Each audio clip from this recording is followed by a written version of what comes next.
Hey everybody, how you doing? I'm Dr. Boyce Watkins from Your Black World, and today I get the distinct pleasure to speak with my good brother, Mr. Metta World Peace slash aka Ron Artest, Yes. aka one of the more interesting figures in sports history. How you doing today, brother? Yeah, I'm doing great. I'm honored to be on your show. I'm definitely, humbled, and I feel like people like yourself, I've been missing out of the urban community, for quite some time, and now with social media, we get a chance to see you. So it was great. Yeah, man. Well, I appreciate that. I'll tell you, I followed you for many years, had a lot of respect for you, and I've seen you've accomplished a lot. But you know what? I think that it's very important to also celebrate the great things that you've been doing outside of athletics. I went to your website, which is mettaworldpeace.com, and I saw that you're doing a lot of interesting stuff. Can you tell me about that? Yeah, well, MettaWorldPeace.com is a site that is my evolution. I was born Ron Artest. I changed my name because I wanted to be something that I wanted to be. I love my parents deeply, but I feel like, the name wasn't quite me. I felt like it was just a general name. And when I changed my name, I wanted to be something bigger. So when I went to MettaWorldPeace.com, I wanted to continue to try to have, just different outlets for people.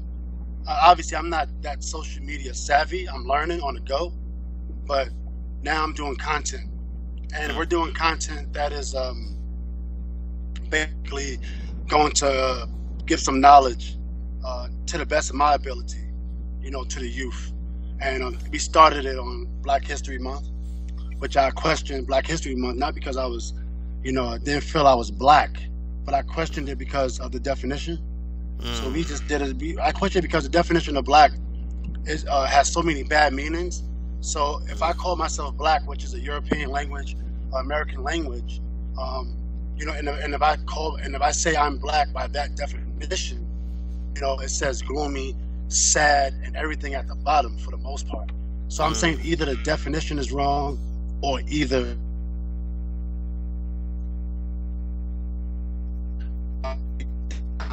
I'm sorry, brother. Could you repeat that last part? You said either the definition is wrong or right. Okay. And I was saying, either the definition of black is wrong, or I'm not black. Either they have to fix the definition, and it's not hard because they fixed they made a new testament, right, in the Bible, so they can fix the definition, and for black, because black is not all the things they say it is. And then they put it to a race, or to an ethnicity, or to a group of people, and then they made that group of people inferior, around the world. And so that was my whole concern as I started to, research and started to learn more about myself and who I am and where I come from. Well, I love it. I noticed you do call it Brown History Month, which I think is a creative spin on it. And it looks like you did 29 days for Brown History Month. Yes. 29 different topics. One that I saw that really got my attention, man, is you were talking about hip hop in the disrespectful language. I know you're in the car, so if you gotta go or something, let me know. No, I'm okay. Oh, okay, cool. But you were talking about hip hop and the disrespectful language that people use and things they say about women that are just unacceptable. Tell me about that. What's your perception on something? Because you're actually a hip hop artist too, right? Yeah, I am. I'm a hip hop artist, and I'm one of the artists that was very I used to say bad words, not necessarily bad words, but things that weren't true. Like if I was to say, this hoe or this bitch, and like, okay, why am I saying that? On the record. And a lot of artists is like this. They say it because it sounds cool, because maybe another rapper said it, and then they think it's just cool to say, and they don't actually feel that way. So I used to rap just like that, and I am a hip hop artist also. But now as I get older, I'm like, listen, it can't be that many bitches and hoes in the world. You know what I'm saying? Like every other word. And then you got people who's not from our communities calling the women in our communities bitches and hoes, making a ton of money off this type of music, off this type of fan base. gaining credibility, and then we're letting these type of people who's not from our community call our women, bitches and hoes. You understand? So now I'm not only attacking the artist, I attack, the distribution, the publisher, the producer, the label owner, the president, and directly, because if you keep generalizing the attack, you're never going to be able to get down to the nitty gritty. You're never going to be able to hold people accountable for distributing, these messages. You see what I'm saying? Instead of attacking, they always attack the rapper. But what about the people who's playing their music on the radio? Because the radio, going to put a record on the radio if they say it's hot. They say make a song about sausages, and we're going to play that record. An artist will make a song about sausages, and they'll play the record. So it's not only the artist, but they blame the artist. Well, I mean, without media, there is no distribution. So right. Media is the most important part of all of this. And you're right. I mean, a lot of the people that distribute music to our community are not from our community. Even places that I thought were black or brown owned, as you talk about, right. like Radio One. People showed me who was responsible for distributing the music through Radio One, right. And a lot of these people were not black. I said, man, like what's going on here?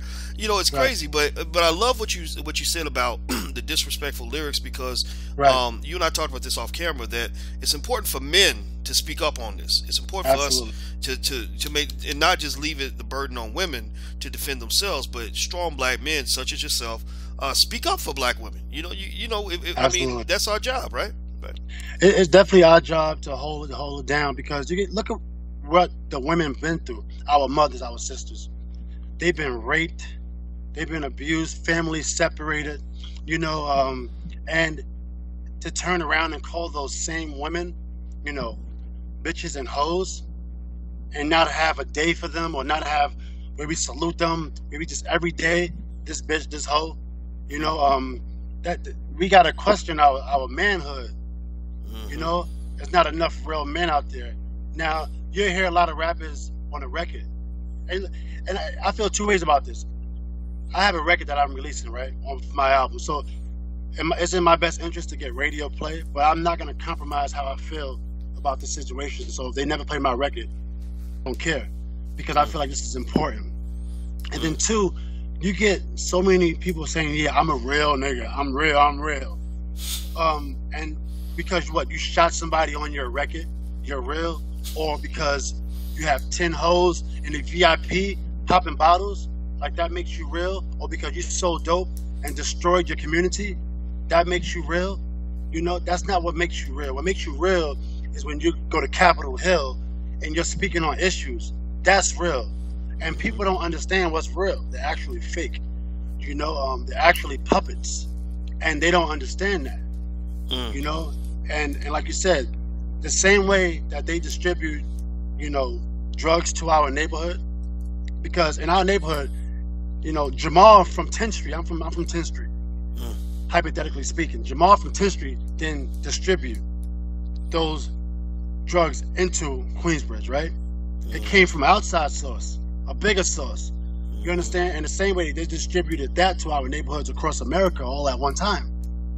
When they took the black community down single-handedly, it's the same way they distribute, our music back into our communities. Poison in our body, poison in the mind. And sometimes people say you sound weird, like you sound like conspiracies, but it's just facts and it's real. It's not a conspiracy. There's evidence of that. Even with the CIA's involvement as far as letting the drugs in, how South Central just flipped like overnight. Right. It just wasn't happening in other neighborhoods. So it's not a conspiracy at all, man. Everything you say is accurate.